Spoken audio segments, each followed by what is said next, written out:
Hay una frase que dice más o menos así: si eres testigo del comienzo de algo, es muy probable que ese algo tenga un final.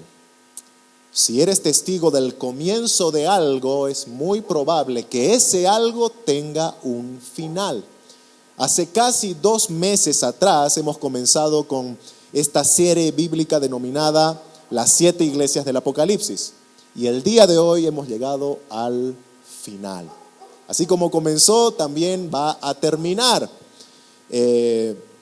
Y hemos llegado a lo que yo puedo apreciar que es el mensaje más fuerte de Jesús, el mensaje más duro de Jesús a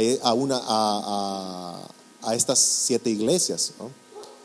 Estamos hablando del mensaje a la iglesia de Laodicea. Y tengo que aclarar de entrada que no voy a estar hablando de alguna iglesia específica como para que alguien diga, el hermano Franco se le agarró con esta iglesia o con aquella iglesia. No, hermanos. No voy a estar en un tono de juicio hablando o criticando a iglesias. Voy a estar hablando lo que el Señor Jesús dice de la Odisea y aplicar a nuestro contexto actual de por qué tenemos que darnos cuenta de los errores en los que muchas veces las iglesias locales caemos. Y ese error en el cual nos damos cuenta que hemos caído es para luego levantarnos y alejarnos de eso. Entonces, quiero aclarar de entrada que no voy a estar criticando iglesias. Vamos a estar hablando lo que la palabra de Dios dice que una iglesia que está en el error debe hacer para levantarse y apartarse.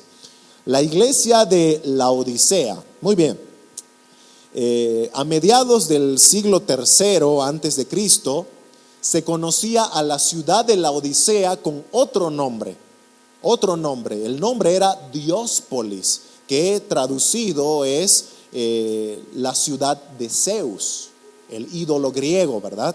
El dios griego Zeus. Entonces ya podemos ver de entrada cuál era la cultura idólatra de esta ciudad, Diospolis, la ciudad de Zeus.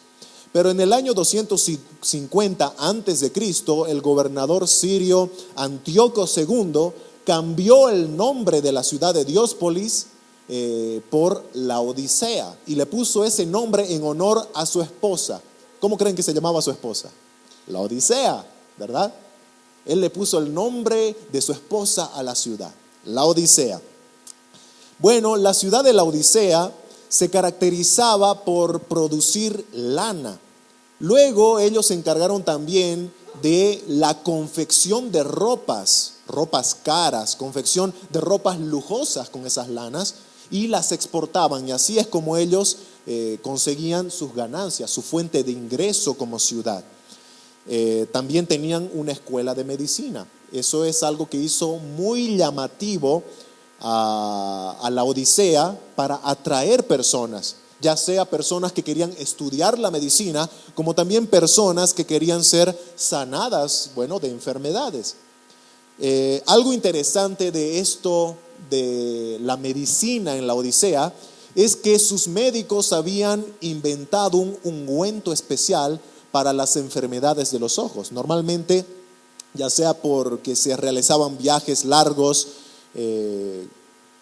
a pie o en animalito, en burro, en asno, el polvo producía infecciones o inflamaciones de los ojos, y los viajeros necesitaban calmar ese dolor, esa inflamación. Así que los médicos inventaron un ungüento para ese mal, para ese malestar. Podríamos decir que esto tiene sentido con lo que Jesús va a hablarle a los de la iglesia de la Odisea cuando mencionan el colirio. Pónganse un colirio que aclare sus ojos, les va a decir Jesús. Así que ahí podemos ver que tiene sentido lo que Jesús ve en la ciudad para aplicarlo a la situación espiritual de la iglesia. Otro aspecto interesante que tenemos que conocer de la ciudad de la Odisea es la forma en la que ellos se abastecían de agua. Era una ciudad que estaba muy lejos de un centro de aguas puras, de aguas claras para su abastecimiento. Así que ellos construyeron un acueducto a la fuente de agua más cercana a su ciudad, que era Hierápolis. Hierápolis quedaba a 10 kilómetros de Laodicea. El problema es que las aguas de Hierápolis para Laodicea no eran muy saludables. Para Hierápolis sí. Hierápolis era rica en aguas termales. Eran aguas ricas, ¿no?, en algún mineral que hacía que esas aguas, aparte de ser calientes, tengan una función medicinal en las personas. Entonces muchos iban a Hierápolis, se entraban en las aguas termales si es que tenían algún problema muscular y eran sanados. El problema es que cuando ellos construyeron el acueducto para que llegue el agua hasta Laodicea, por la distancia el agua ya no llegaba tan caliente, llegaba tibia. Y ya no llegaba tan limpia, llegaba sucia. Así que ya no era una buena agua, ni para sanar malestares físicos, ni para beber. Algún visitante que tomaba esas aguas rápidamente la escupía. Entonces se pueden dar cuenta cómo más adelante el Señor Jesucristo va a usar esta situación de la ciudad y sus aguas tibias y sucias para representar la situación espiritual de la iglesia. Es algo muy interesante. La iglesia de Laodicea habían cometido el mismo error que la iglesia de Sardis. Se habían convertido en una especie de espantapájaros dentro de la ciudad. Era un artefacto inofensivo. No querían ofender a nadie con el evangelio, así que ya no lo predicaban igual. Ya no predicaban el evangelio que habla del pecado, que habla de la culpa. Ya no querían ofender. Así que se hicieron inofensivos. Y eso obviamente les trajo paz con el mundo, pero a costa de su desobediencia a Dios. Y el apóstol Pedro va a decir: ¿acaso voy a agradar a los hombres antes que a Dios? Bueno, hoy vamos a ver en lo que yo considero la carta más dura de Jesucristo a estas 7 iglesias.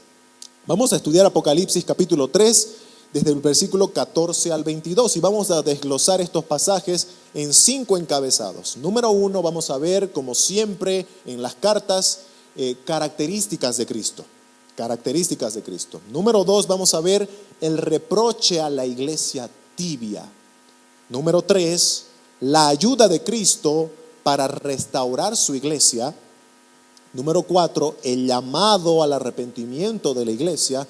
Y por último, número 5, palabras de aliento a los vencedores. Y así entramos de lleno a nuestro primer punto, características de Cristo. Apocalipsis 3:14 dice así la palabra del Señor: y escribe al ángel de la iglesia en Laodicea: he aquí el amén, el testigo fiel y verdadero, el principio de la creación de Dios, dice esto. En primer lugar, como hemos estado viendo en las anteriores cartas, Cristo va a presentar características de sí mismo. ¿Quién es Él? ¿Cómo es su carácter? Bueno, y aquí empieza diciendo el amén. El amén. Nosotros conocemos, ya sea de forma tradicional, cultural, esa palabra, amén. Y bueno, muchos lo utilizan en las iglesias y a veces hasta sin pensarlo, ¿verdad? Alguna vez un predicador estaba en el púlpito predicando y quería darse cuenta si los hermanos, si su auditorio estaba escuchando atentamente lo que él decía. Y en algún momento él dijo una frase, ¿no?, como para ver si los hermanos estaban atentos, ¿no? No recuerdo exactamente la frase, pero era algo más o menos así, ¿no? Como que Jesús es el diablo, ¿no? ¿Amén?, preguntó. Y no faltó el hermano que dijo, ¿no?, amén, ¿no?, sin escuchar. Y claro, era algo, es una herejía que si alguien lo enseña ciertamente como si Jesús fuera el diablo, está pecando.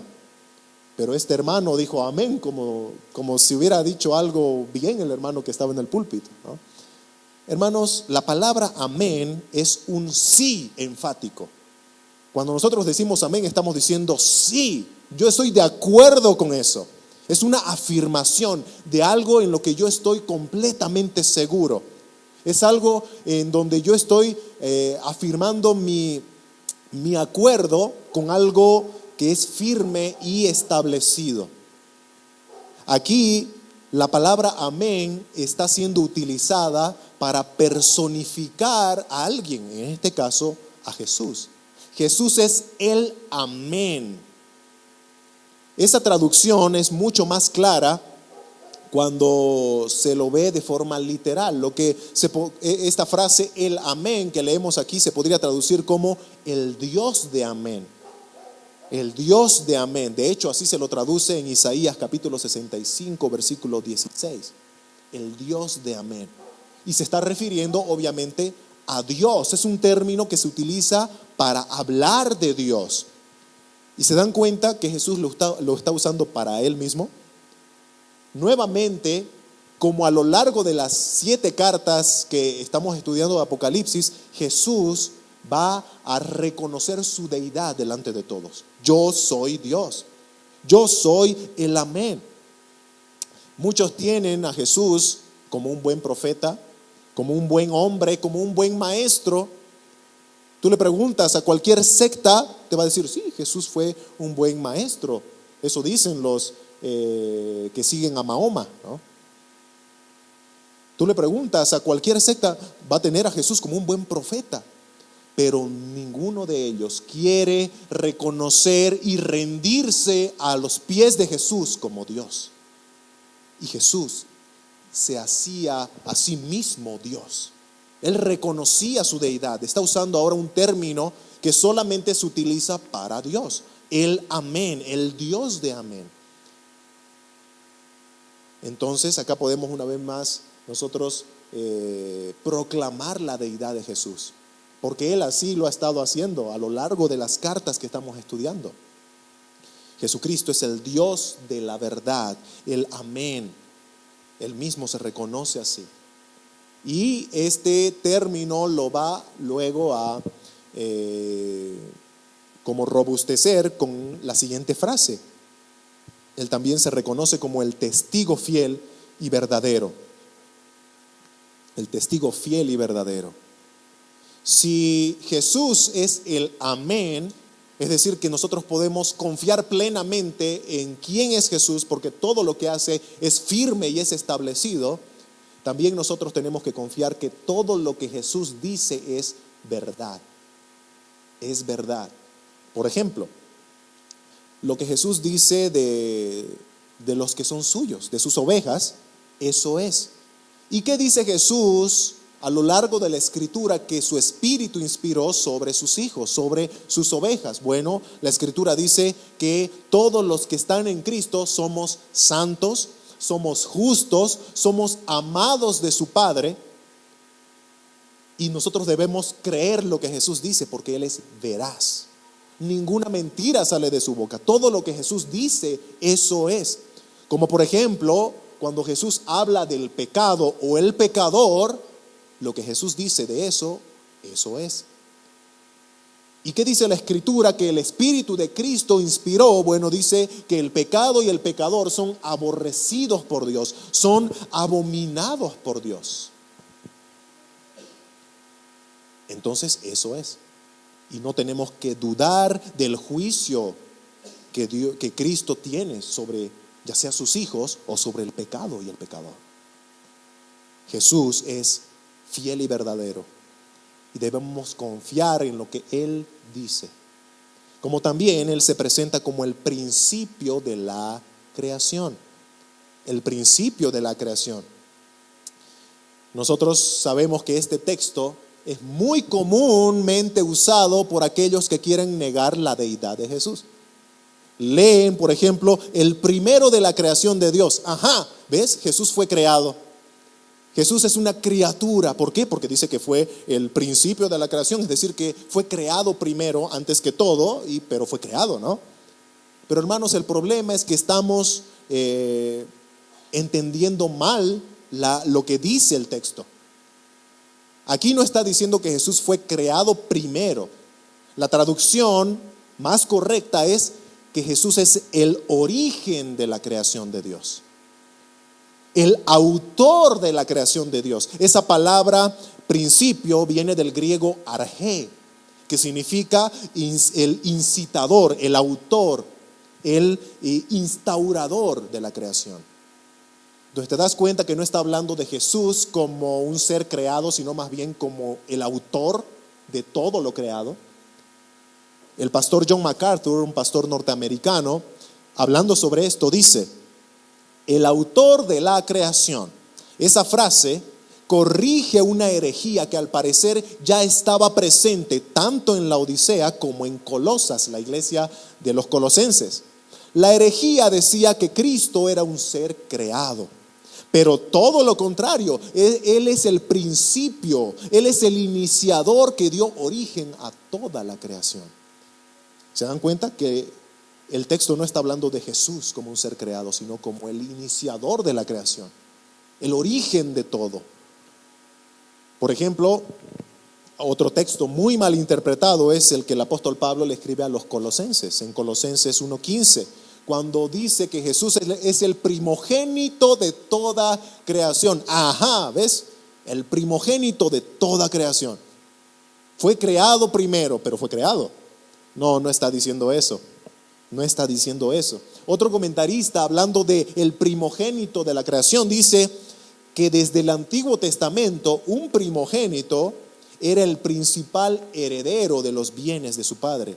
Y el término primogénito para referirse a Jesús se usa metafóricamente para expresar la preeminencia de David y su dinastía entre los reyes de las naciones. Jesús es el supremo David y el principal heredero del Padre. Cristo es amado especialmente por su Padre, y todas las cosas fueron creadas en Él, por Él y para Él. Me llama mucho la atención cómo lo expresa este comentarista. El primogénito no está hablando de alguien creado primero, sino de alguien que tiene mayor importancia sobre todo lo creado. Así que Jesús no solo es el autor de la creación, como veíamos en el texto del principio de la creación, sino que también Jesús está muy por encima de todo lo que Él ha creado.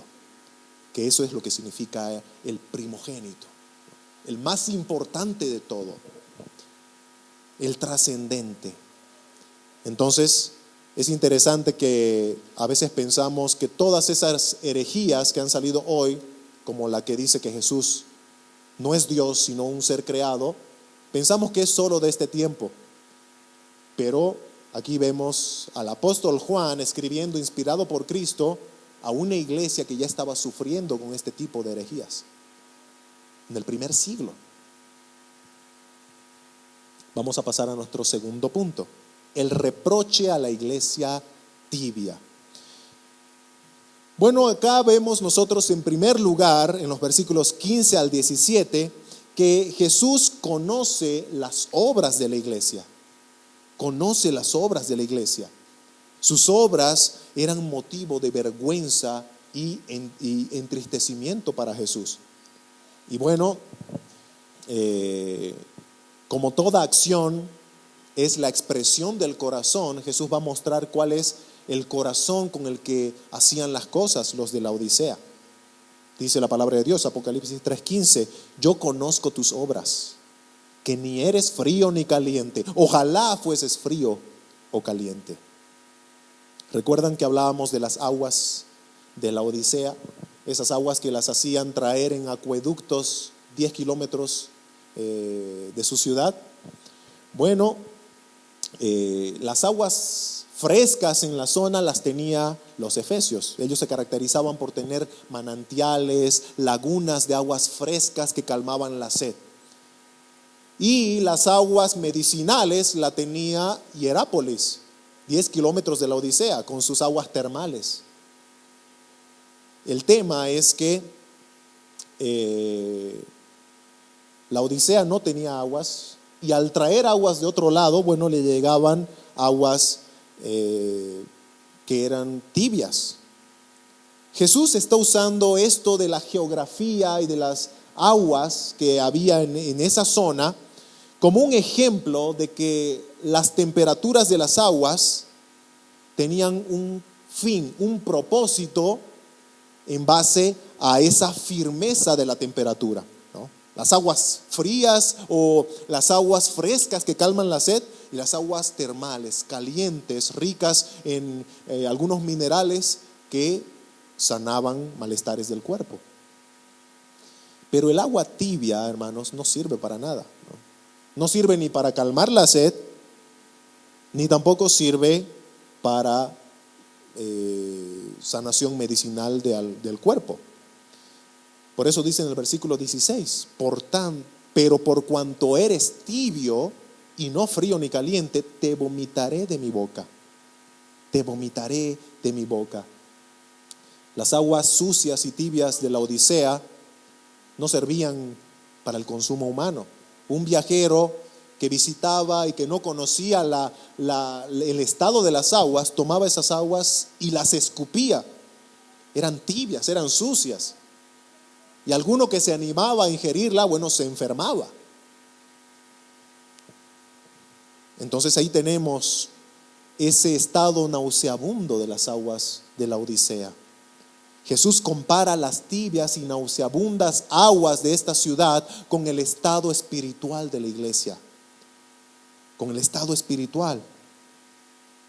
Y les va a hacer notar que los cristianos de boca o los cristianos de profesión verbal, pero que son vacíos de frutos de buen árbol, pero que son vacíos de buenas obras espirituales, esos cristianos tristemente son desagradables, son nauseabundos para el Señor.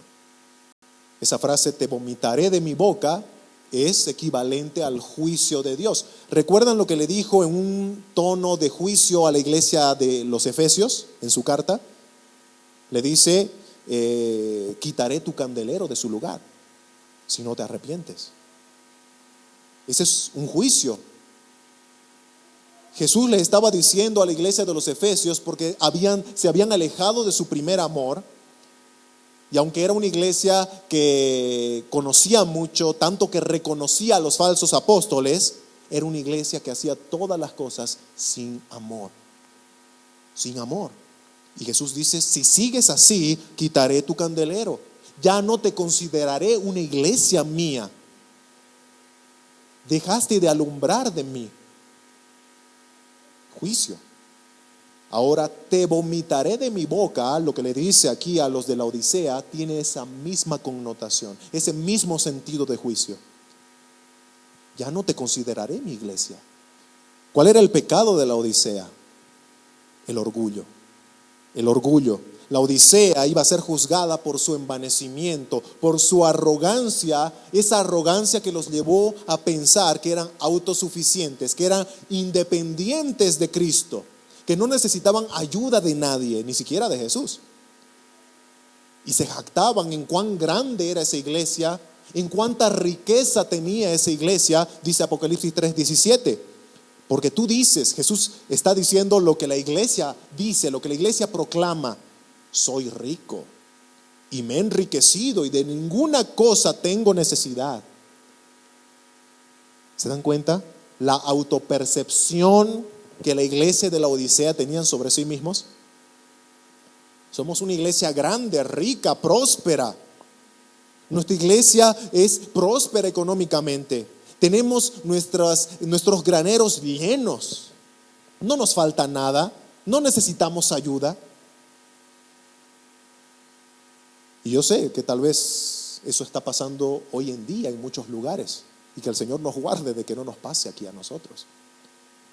Que muchos se jactan de las riquezas o de la grandeza externa que se ve muy pomposa, muy ostentosa, tanto que algunos empiezan a pensar que porque esa iglesia tiene mucho dinero o porque esa iglesia tiene muchos recursos o muchos miembros, se llenan, ¿no? 1000 personas. Entonces estamos bien con Dios, ¿no? Porque externamente, mira, pareciera como si esto fuera sinónimo de estar bien con Dios, que tenemos el favor de Dios. Pero hermanos, no nos dejemos engañar con las apariencias. Lo externo no representa el corazón de la iglesia. Acabamos de ver hace algunos domingos atrás la iglesia de Filadelfia, una iglesia pequeña que aparentaba poca fuerza, debilidad. Pero esa es una iglesia que no recibió reprensión de Cristo. Al contrario, fue alabada por su fidelidad a pesar de ser pequeña. ¿Se dan cuenta? Una iglesia pobre, como la iglesia de Esmirna. Pero era una iglesia que fue alabada por Cristo, por su fidelidad. Entonces no nos dejemos engañar por la ostenticidad o por lo pomposo, ya sea de un edificio de una iglesia o por el show que realizan en sus cultos dominicales, o como le decía el pastor español que decía el show dominical, ¿no? Tristemente hemos transformado el culto de domingo, que es una reunión, un servicio de oración, en un show, en donde ya el centro no es Cristo, el centro no es Dios, el centro de nuestra adoración. Se trata de nosotros. ¿Qué es lo que a mí me agrada? Me encanta la música, ¿no? Qué bueno que tengan ese tipo de ya sea, ¿no?, de ministerio de alabanza, ¿no? Porque a mí me agrada. Y a veces personas escogen en iglesias en base a aspectos externos, sin ver el corazón.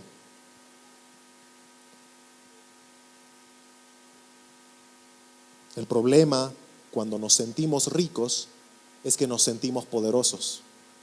Y al sentirnos poderosos nos creemos soberanos. Y hemos olvidado que el soberano es Dios, no nosotros. Pero al creernos soberanos, entonces empezamos a hacer las cosas como a nosotros nos place, nuestra propia voluntad. Y dejamos de hacer la voluntad de aquel que es el todopoderoso y soberano Dios, el dueño de la iglesia. La actitud de la iglesia de la Odisea era muy parecida a la que le pasó a Nabucodonosor. ¿Recuerdan, no? Ese rey todo orgulloso de Daniel, capítulo 4, versículo 30, en donde dice: habló el rey y dijo, Nabucodonosor dijo esto: ¿no es esta la gran Babilonia que yo edifiqué para casa real, con la fuerza de mi poder y para gloria de mi majestad? ¿Se dan cuenta la arrogancia con la que Nabucodonosor se atribuía todo lo que él estaba viendo en su reino? Yo lo he conseguido con mis fuerzas y para mi gloria. Bueno, el Señor le iba a enseñar que todo lo que él tenía fue porque Dios se lo dio. Y Dios lo iba a humillar y le iba a enseñar y le iba a tener como un animal por 7 años, como una bestia por 7 años. Aquel orgulloso que se jactaba de su grandeza y su fuerza. Hasta que Nabucodonosor alzó el rostro al cielo y reconoció que el Dios del cielo es el rey, que el Dios del cielo es el que tiene potestad y soberanía sobre todas las cosas. Hermanos, muchas iglesias tienen sus letreros, ¿no? Iglesia cristiana. Pero tristemente, así, aunque se llaman iglesias cristianas, han dejado a Cristo, el dueño de la iglesia, fuera. Ya no se predica de Cristo, ya no se hace la voluntad de Cristo en los cultos o en la vida privada de cada miembro. Eso es dejar afuera a Cristo, eso es creer que no necesitamos a Cristo, eso es pretender que somos autosuficientes, independientes de Cristo. La Odisea había hecho eso. Dejaron a Cristo fuera o pretendieron hacerlo. Apocalipsis 3:17b dice: de ninguna cosa tengo necesidad. Cuando pensamos que no necesitamos de nadie, y en este caso hablando del Señor, no necesito a Dios. Mira, tengo recursos económicos, puedo conseguir lo que quiera. Ese es el pecado que cometen, por ejemplo, muchos ricos, razón por la cual Jesús dice que es difícil, no imposible, pero difícil que los ricos entren al reino de los cielos. Porque ya tienen su ídolo en el cual se apoyan sus riquezas. Oh, hermanos, qué terrible es cuando eso sucede en una iglesia local, que han hecho de su centro de confianza las riquezas y no Cristo. En la Escritura tenemos el ejemplo de alguien que casi se dejó engañar por la apariencia. ¿Recuerdan del profeta Samuel? En 1 Samuel capítulo 16 versículo 7, él estaba buscando el reemplazo de un rey. Ya Saúl había sido desechado por Dios. Y de repente llega a la casa de este hombre, Isaí, y junta a todos los hijos de Isaí y vio al hermano mayor. Y se dejó llevar por lo que veían sus ojos. Un hombre grande, fuerte, de buen parecer. Y en su mente él dijo: este es el rey, el futuro rey de Israel. Pero ¿qué le dijo Dios? 1 Samuel 16:7. No mires a su apariencia ni a lo grande de su estatura, porque yo lo desecho. Porque Jehová no mira lo que mira el hombre, pues el hombre mira lo que está delante de sus ojos, pero Jehová mira el corazón. No nos dejemos engañar por las apariencias, ya sea de personas que se llaman cristianas o, en este contexto, de iglesias que aparentan grandeza, prosperidad. Porque muchas de ellas, aunque muy prósperas económicamente, pero están lejos de Dios. Están lejos de Dios. Jesús menciona también cuál es la situación real de esta iglesia en Laodicea y le dice: ¿no sabes que tú eres desventurado, miserable, pobre, ciego y desnudo? Desventurado, miserable, pobre, ciego y desnudo. Hermanos, que el Señor nos ayude a mirar como Dios ve, a mirar como el Señor ve. Jesús le estaba mostrando a la Odisea lo que ellos no veían de su realidad espiritual. Ellos estaban autoengañándose. Pero Jesús dice: no, esto es lo que tú eres. Pidámosle a Cristo, hermanos, que nos permita ver como Él ve. No nos dejemos engañar por ostentosidad económica o por un edificio de lujo o por programas, por actividades variadas que haya en un lugar, en una iglesia. Veamos que esa iglesia, si primeramente ama al Señor, si reverencian al Señor, si temen al Señor, de manera que expresan ese temor predicando fielmente su palabra.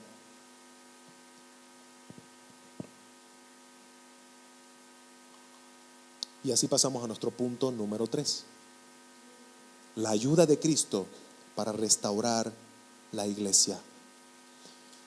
Dice Apocalipsis 3:18: por tanto, yo te aconsejo que de mí compres oro refinado en fuego para que seas rico. Solamente leyendo hasta ahí, vamos a analizar luego por parte lo que resta. Cristo ya había dicho que la iglesia de la Odisea era una iglesia pobre. Era una iglesia pobre. Sí, tenían mucha riqueza económica, por eso ellos confiaban y decían: yo soy rico y no necesito de nada ni de nadie. Bueno, Jesús les dice: no, eres una iglesia pobre. Pobre, y está hablando obviamente en sentido espiritual. Espiritualmente estás en bancarrota, la Odisea.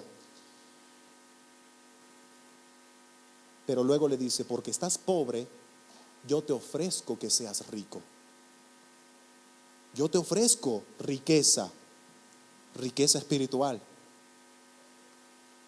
Riqueza espiritual.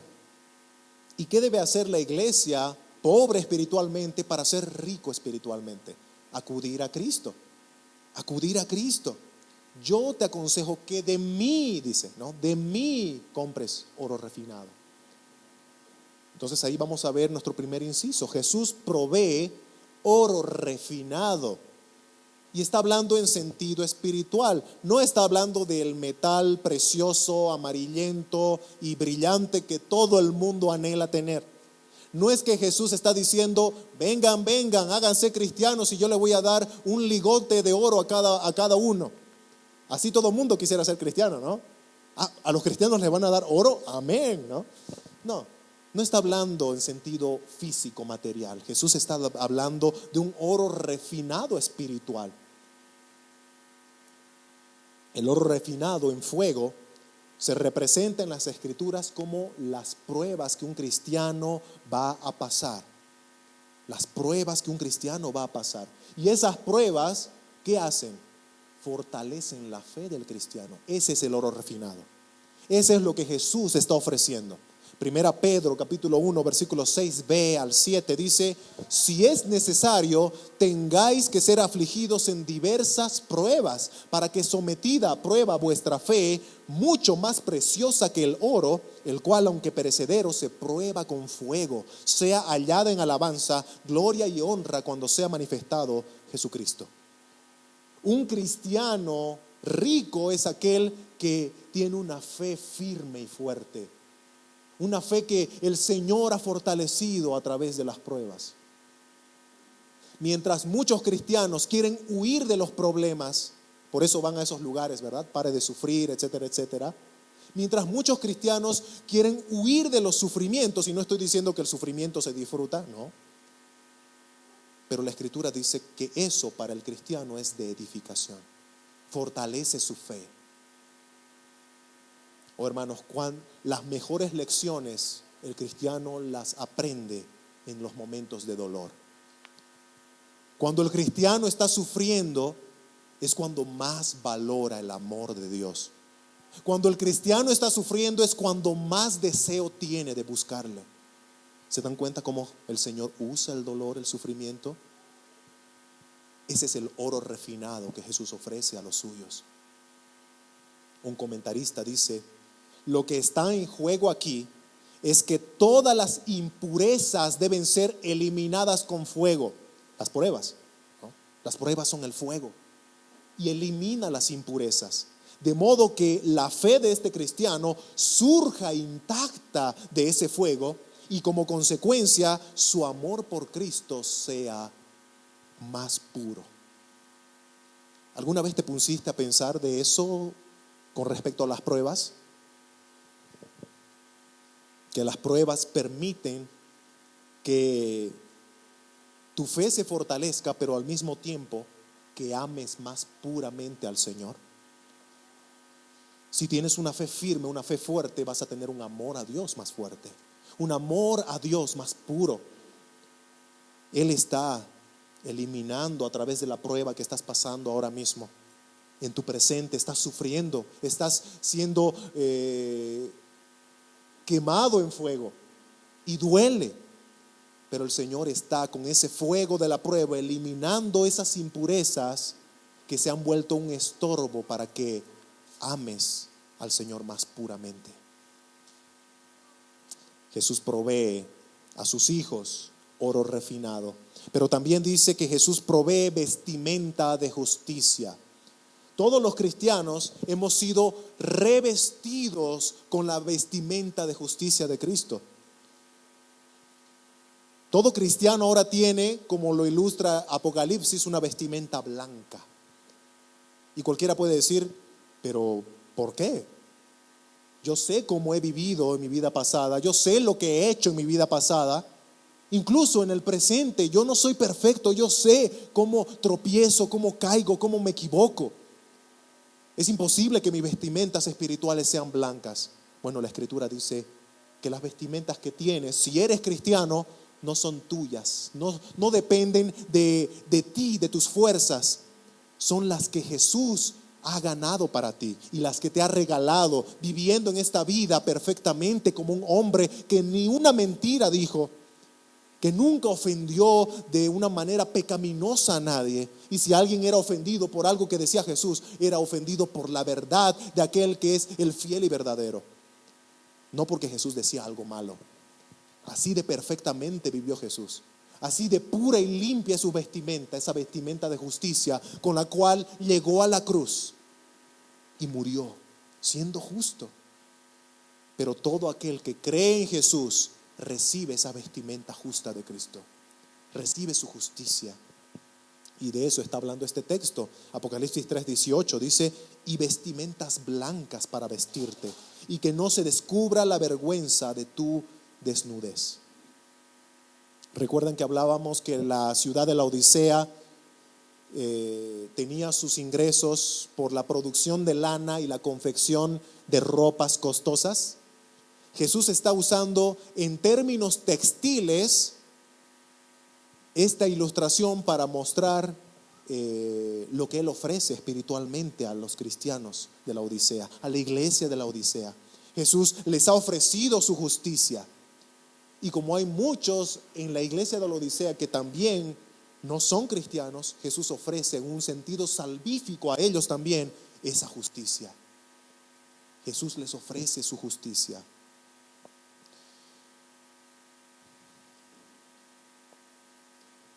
Nosotros vemos que Jesús le había dicho también a la iglesia de la Odisea: tú estás desnudo, ¿recuerdan? Tú te jactas de tu riqueza, de tu grandeza, pero tú estás desnudo. Y en un sentido, por ejemplo, histórico, la desnudez representaba la humillación, la vergüenza. Cuando, por ejemplo, atrapaban, ¿no? o peleaban dos ejércitos y uno ganaba, normalmente, ¿qué hacían con el ejército, con los sobrevivientes, ¿no? Con los cautivos, los esclavos del otro ejército? Los desnudaban, que era una forma de decir: los humillamos, los vencimos. Era una muestra de humillación. Y eso viene desde mucho más atrás, desde el principio. ¿Qué sintió Adán y Eva luego de que cayeron en pecado en el principio? Vergüenza por su desnudez. Por primera vez ellos se dieron cuenta que estaban desnudos. Ellos ya estaban desnudos antes, pero el pecado hizo que ellos sientan vergüenza de su desnudez. ¿Y qué hace Jesús con la vergüenza del pecado? La cubre. Así hizo Dios en el principio. Cuando el hombre trató de cubrir su vergüenza, su desnudez, con plantas, con hojas que se iban a secar y rápidamente iban a desvanecerse, el Señor sacrificó 2 animales inocentes para vestir la vergüenza del culpable, para vestir la vergüenza del desnudo. Jesús está haciendo ahora eso, ese ofrecimiento, esa provisión de vestimenta para el desnudo en la Odisea. Pero también Jesús provee una visión clara de su voluntad. Una visión clara de su voluntad. Apocalipsis 3:18c dice: y unge tus ojos con colirio para que veas. ¿Recuerdan que estábamos hablando de esa escuela de medicina en la Odisea que había inventado un ungüento para la inflamación de los ojos? Era un colirio que hacía que los ojos desinflamen, que hacía que el dolor de los ojos se quite, que hacía que si alguien estaba viendo borroso empiece a ver más claro otra vez. Bueno, Jesús usa también esa ilustración del contexto de la ciudad para decirles a los de la Odisea: tú estás ciego, tú no ves la realidad, tú no ves claramente. ¿Recuerdan que tenían un concepto de ellos mismos engañoso? Ellos decían: somos ricos, pero Jesús dice: no, eres pobre. Tenemos todo, pero Jesús dice: no, estás desnudo. Ellos no veían bien. La Odisea, la iglesia de la Odisea se estaba autoengañando con su prosperidad material, con su prosperidad numérica. Somos muchos, con esa paz que tenían con la sociedad porque se habían vuelto inofensivos, porque no predicaban el evangelio verdadero. Jesús les revela: ustedes están ciegos, no ven la realidad, pero yo les proveo un colirio para que vean claramente, para que vean ahora la realidad de las cosas, para que vean el horror del pecado. Hermanos, el colirio que nos hace ver la realidad es el evangelio. El evangelio. El evangelio te dice las cosas tal cual son. Te dice quién es Dios: santo, santo, santo, justo, amoroso, misericordioso. Pero también te dice quién eres tú: pecador, culpable, ofensor de Dios, con una vida entera haciendo lo contrario a la voluntad de Dios. El evangelio es ese colirio que te dice las cosas como son, para que veas la realidad. Pero muchos hoy en día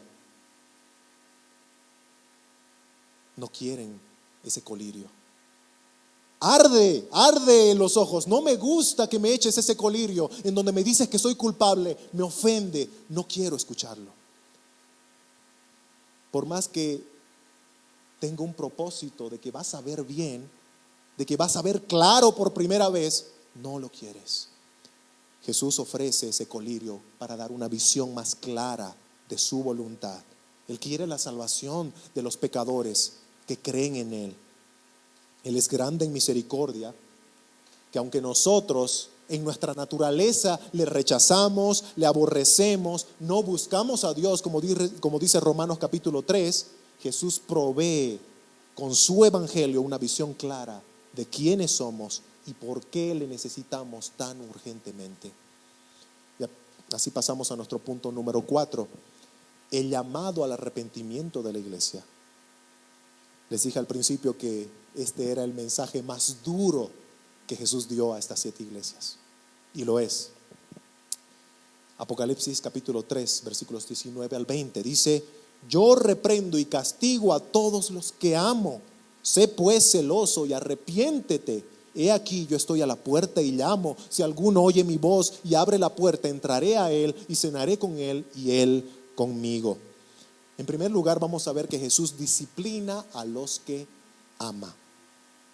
Jesús disciplina a los que ama. Uno de los términos más malinterpretados, más distorsionados en la cristiandad es disciplina. Y es que el problema es que en el mundo, tristemente, con el concepto de disciplina se ha llegado a abusos, ¿verdad? Maltrato. De tal manera que ahora para nosotros disciplina tiene ese concepto que el mundo le ha dado por el mal uso.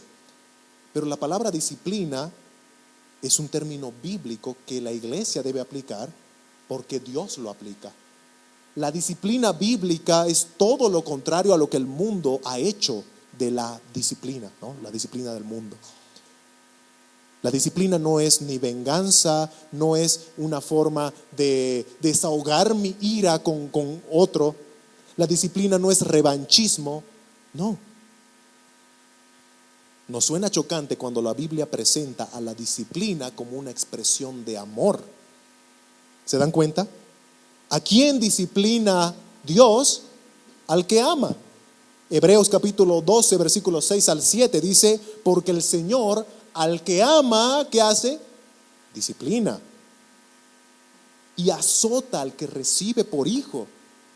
Si soportáis la disciplina, Dios os trata como a hijos. Porque ¿qué hijo es aquel a quien el Padre no disciplina? ¿Se dan cuenta cómo la Biblia presenta la disciplina como una expresión de amor? Y es que el sentido de la disciplina no es causar dolor, que te duela, aprende. No. Tiene una expresión amorosa. Dios lo hace. Dios es amor. Dios no va a hacer nada que tenga un sentido de venganza, de dolor, al menos en una connotación de revanchismo, ¿verdad? Por ejemplo, ¿no? El más común para todos los que tal vez somos papás: ¿qué hacemos cuando vemos a nuestro hijito, si es pequeñito por lo menos, ¿no? Recién está aprendiendo, y tú lo ves ya con el dedito yendo hacia el enchufe, ¿no? El clásico ejemplo. ¿Qué hacemos? Tenemos que instruir. La palabra disciplina viene de la raíz discipular. Cuando nosotros disciplinamos, estamos discipulando, estamos instruyendo, ¿no? Hay 2 tipos de disciplina: la disciplina instructiva, que es cuando tú le enseñas a tu hijo y le dices: no, hijito, ¿sabes qué? Eso es muy peligroso, hay corriente ahí y te puedes lastimar, incluso, y hay que ser sinceros, ¿no? Puedes morir, hijito, ¿no? Es muy peligroso. Le estás instruyendo, le estás dando toda la información de los peligros, como también le vas a dar las consecuencias de una posible futura desobediencia. Hijo, ya te he dicho que es peligroso, y si vuelves a hacerlo, bueno, va a haber consecuencias. Ya, papi, ¿no? Al rato lo vuelves otra vez a ver con el dedito, ¿no? Ya tenía toda la información de los peligros, ya tenía toda la información de las consecuencias de una posible desobediencia. ¿Qué viene ahora? Primero era la disciplina instructiva, instrucción, ¿no? Información, y ahora viene la disciplina correctiva. La disciplina correctiva. Hermanos, aunque en el mundo, porque se ha abusado del tema de la disciplina y se han llegado, ¿verdad?, a maltratos, hermanos, todo eso el Señor lo aborrece. Pero no por escapar de eso vamos a irnos al otro extremo y decir que no tiene que haber disciplina correctiva. La Biblia enseña, Proverbios capítulo 29, versículo 15 al 17, dice: la vara y la corrección dan sabiduría, mas el muchacho consentido avergonzará a su madre. Corrige a tu hijo, dice versículo 17, y te dará descanso y dará alegría a tu alma. No está hablando de maltrato, está hablando de una expresión de amor. Hermano, ¿por qué razón es que en la segunda que tu hijo iba a meter el dedo, tiene que haber ya corrección? Porque tú sabes que en algún momento en donde él logre meter el dedo ya no va a haber oportunidad. Tú lo amas demasiado como para permitir que él llegue a hacerlo, ¿verdad? Tú vas a tratar de evitarlo, lo amas. Por eso el Señor manda a los padres a disciplinar bíblicamente, porque Él también lo hace. Dios disciplina a sus hijos porque los ama. Hebreos 12:6, el Señor al que ama disciplina y azota a todo el que recibe por hijo. Pregunta, ¿no?, a todos, porque todos hemos sido hijos: ¿nos agrada la disciplina? No. A nadie le gusta, ¿no? Nadie disfruta el momento de la disciplina, ni los papás ni los hijos. Pero la otra pregunta es: ¿la necesitamos? Sí, la necesitamos. A veces estamos jugueteando con el pecado, con inmoralidad, con avaricia, con orgullo, con pereza, como aquel niño que está jugueteando con el enchufe que lo puede matar. Y ese papá no va a permitir que su hijo lo haga, porque sabe que es peligroso. Y el Padre Celestial no va a permitir que sus hijos jugueteen con el pecado, porque sabe que es peligroso. No lo va a permitir y va a disciplinar a sus hijos. Hebreos 12:11 dice: es verdad que ninguna disciplina al presente parece ser causa de gozo, sino de tristeza, pero después da fruto apacible de justicia a los que han sido ejercitados en ella. ¿Duele la disciplina? Sí. ¿Pero trae buen fruto? Sí.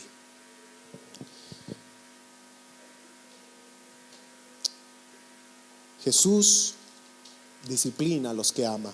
También vamos a ver que Jesús renueva su relación con sus hijos. Aquí vamos a leer el texto de Apocalipsis 3:20. Dice: he aquí yo estoy a la puerta y llamo.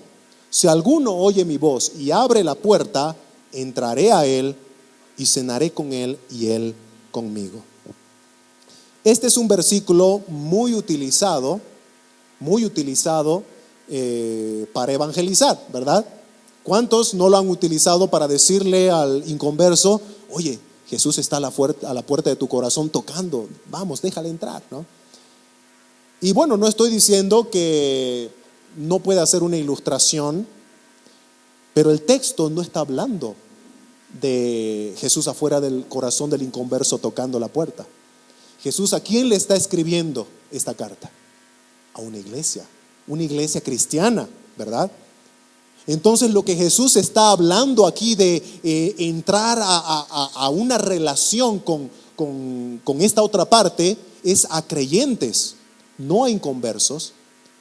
Así que no estamos hablando de en una connotación de salvación, sino más bien en una connotación de renovar una comunión que ya existía. ¿Por qué razón es que Jesús disciplina a los que ama? Porque ya hay una relación de padre e hijo, ¿verdad? O sea, ya hay una relación quebrantada, pero hay una relación. Por ejemplo, el hijo pródigo se fue lejos a desechar los bienes que su padre le dio. ¿El hijo dejó de ser hijo allá haciendo lo que quiso en la lejanía? No, seguía siendo hijo, ¿verdad? Había una ruptura de comunión, pero seguía siendo hijo. Entonces aquí vemos nosotros a Jesús hablando a esta iglesia alejada de Cristo, pero que seguían teniendo esa comunión que Jesús quería reconfortar. Fue la iglesia de la Odisea, ¿verdad?, que adoptó un sentido de autosuficiencia, que excluyeron a Cristo, al dueño de la iglesia, lo excluyeron de las predicaciones al no predicar un evangelio genuino, el evangelio que ofende. Lo dejaron afuera. ¿Y Jesús qué hace? Jesús habla a su esposa, así como el esposo de Cantar de los Cantares. Ubican, ¿no? Cantar es un libro que tiene como protagonistas esposo y esposa. Y el esposo le habla a la esposa y la esposa le responde al esposo. De eso trata Cantares, ¿no? Y bueno, lo interesante es que como toda la escritura apunta a Cristo, esa relación de Cantar de los Cantares entre esposo y esposa no es otra cosa que la relación de Cristo y su iglesia. ¿Y qué vemos en Cantares 5:2? Cantares 5:2, la esposa dice: yo dormía, pero mi corazón velaba.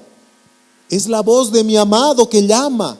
Ábreme, dice el esposo. Ábreme, hermana mía, amiga mía, paloma mía, perfecta mía, porque mi cabeza está llena de rocío, mis cabellos de las gotas de la noche. Esta esposa de Cantares estaba vacilando si abrir o no la puerta, ¿no? Mientras el esposo estaba ahí afuera mojándose. Estaba indecisa. Y bueno, al final se ve que ahí en Cantar de los Cantares, que como tarda en abrir, el esposo se fue. Y luego ella sale a buscar al esposo, pero ya no estaba ahí. Es interesante, un comentarista dice algo sobre esto. Dice: esta no es una invitación para que se conviertan los lectores, porque ya eran convertidos, eran cristianos, era una iglesia, sino para que se renueven en su relación con Cristo, la cual ya había iniciado, como decía el versículo 19: yo reprendo al que amo, yo disciplino al que amo. Jesús da a conocer, hermanos, que ama a los cristianos a los que les está escribiendo. Y sigue diciendo el comentarista: la alusión a Cantares indica que el enfoque está en la renovación de una relación, ya que allí el esposo toca la puerta de los aposentos para animar a la esposa a continuar expresando su amor por él. Hermanos, siempre el Señor es que toma la iniciativa. Incluso nosotros como creyentes muchas veces somos orgullosos para con el Señor, pero Él es tan amoroso que así como cuando nos salvó, Él tomó la iniciativa de ir a buscarnos. Cuando una iglesia está alejándose de su Señor, Él va a buscarla. Él va a buscarla. Esta carta con advertencia de disciplina, ¿verdad? La carta que está escribiendo Jesucristo por medio de su apóstol Juan, esta carta era la forma en la que el esposo, Cristo, tocaba la puerta. Es decir, no te imagines literalmente a Jesús afuera de la puerta, ¿no? Por favor, ábreme. No. Jesús usa su palabra como la forma de llamarte. Jesús estaba llamando a la iglesia de la Odisea a través de esta carta. Esa era la forma de tocar la puerta. Y ahí está la iglesia, la esposa, vacilando si abrir o no, ¿verdad? Pero Jesús es paciente, pero también advierte y dice: voy a disciplinarte. Y así pasamos a nuestro punto número 5. Palabras de aliento a los vencedores, versículos 21 al 22. En primer lugar, vamos a ver que Cristo reinará con sus redimidos a su lado. Apocalipsis 21 dice: al que venciere le daré que se siente conmigo en mi trono, así como yo he vencido y me he sentado con mi Padre en su trono. Siempre, hermanos, la Escritura nos muestra que los que somos sus hijos vamos a estar al lado del Rey que gobierna. Y será como si nosotros gobernásemos. A veces cuando leemos textos como estos, pensamos que nosotros vamos a ser una especie de reyes allá, ¿no? Que yo voy a poder mandar, que yo voy a poner... No está diciendo eso. Nosotros, cuando creemos en Jesús, hemos sido unidos a Jesús. Tanto que la palabra de Dios en Efesios capítulo 5 lo compara a esa unidad que tiene esposo y esposa, ¿verdad? Somos una sola carne, dice la Escritura. Bueno, la iglesia es esposa de Cristo y somos una con Él, una con Cristo. De tal manera que donde Cristo esté, nosotros vamos a estar. Y cuando Cristo esté gobernando, nosotros vamos a estar al lado de aquel que gobierna. Y es un privilegio. La Escritura está llena de esto, ¿no? De estos argumentos en donde vamos a estar al lado del que gobierna y va a ser como si nosotros gobernásemos. Pero no es que nosotros vamos a hacer nuestra voluntad allá. Estamos unidos a aquel que gobierna. No voy a leer los textos, pero sí las citas, ¿no? Si tú lees, por ejemplo, Mateo 22, 29 o 1 Corintios 6, versículos 2 al 3, 2 Timoteo 2, 12, tú te vas a poder dar cuenta ese privilegio de los cristianos, de estar unidos al que gobierna, al rey, al que reina.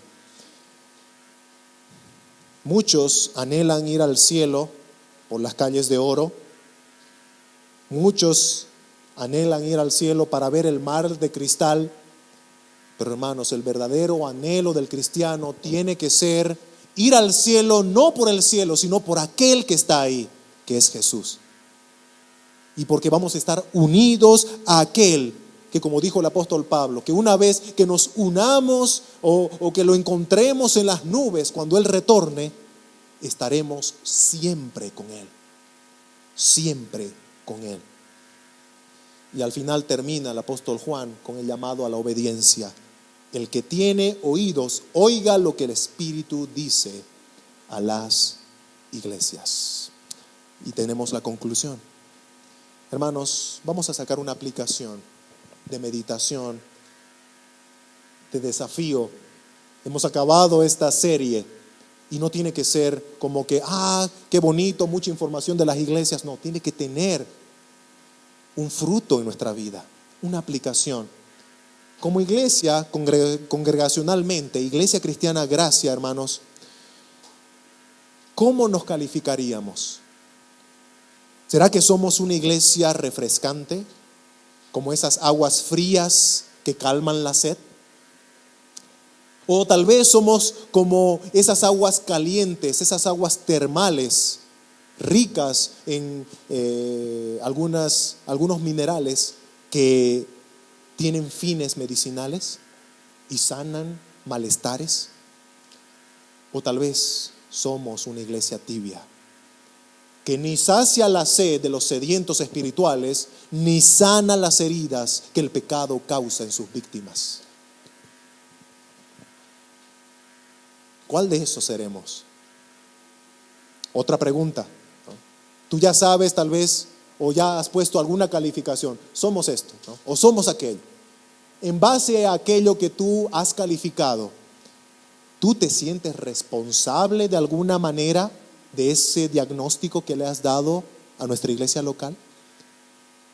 Si tú la consideras una iglesia refrescante que calma la sed de los sedientos espirituales, ¿tú estás aportando de alguna manera a esa frescura que tiene la iglesia? O si la iglesia es una iglesia caliente como las aguas termales que está empapando a los pecadores con el evangelio para sanar espiritualmente, para dar vida, ¿tú estás contribuyendo en esa función medicinal que la iglesia tiene? O ya viendo el peor sentido, si tu diagnóstico de nuestra iglesia es que somos una iglesia tibia, somos una iglesia que ha dejado a Cristo afuera del púlpito, como también ha dejado a Cristo fuera de una piadosa manera de vivir en la cotidianidad de cada miembro. Si somos una iglesia tibia, ¿tú te sientes responsable de esa tibieza? ¿Con algo que estás haciendo o tal vez no haciendo? Oh, hermanos, cada uno sabe cómo está contribuyendo al estado espiritual actual de nuestra iglesia local. Cada uno lo sabe. Que el Señor nos guarde de ser tibios. Que el Señor nos guarde de acomodarnos a este mundo con tal de no sufrir en su nombre. Que el Señor nos ayude a ver con ese ojo, con ese discernimiento espiritual, de tal manera que podamos ver cuando hay una verdadera adoración a Él o cuando hay un mero entretenimiento a mí. Que el Señor nos guarde de la arrogancia, así como estaban arrogantes los de la Odisea en sus riquezas, en todo lo que tenían, creyendo que no necesitaban a nada ni nadie, incluso Jesús. Que el Señor nos guarde de la arrogancia, del orgullo que fue el pecado de Satanás. Que el Señor nos guarde de sentirnos autosuficientes, independientes, autónomos de la soberanía de Cristo. Y alguno se preguntará, ¿y cómo nos va a guardar el Señor? Porque a veces nos acercamos mucho a los límites. ¿Cómo guarda el Señor a aquellos a quien ama? Con la disciplina. Con la disciplina. Así que, hermanos, es mi oración al Señor que antes de ser una iglesia tibia, una iglesia nauseabunda por su rebeldía, por su pereza, que el Señor nos corrija, que el Señor nos discipline. Porque aunque va a doler en el momento, estoy completamente seguro que, porque su palabra lo dice, va a dar fruto apacible de justicia a todos aquellos que participamos de esa disciplina. Que el Señor no permita que seamos una iglesia tibia. Y es mi oración también, hermanos, que el Señor nos guarde de caer en rencor a Él. A veces puede que en el proceso de disciplina nos enojemos con Él, que nuestro ceño se frunza ante Él. Que el Señor nos guarde, recordándonos que si somos disciplinados es porque Él nos ama como hijos suyos.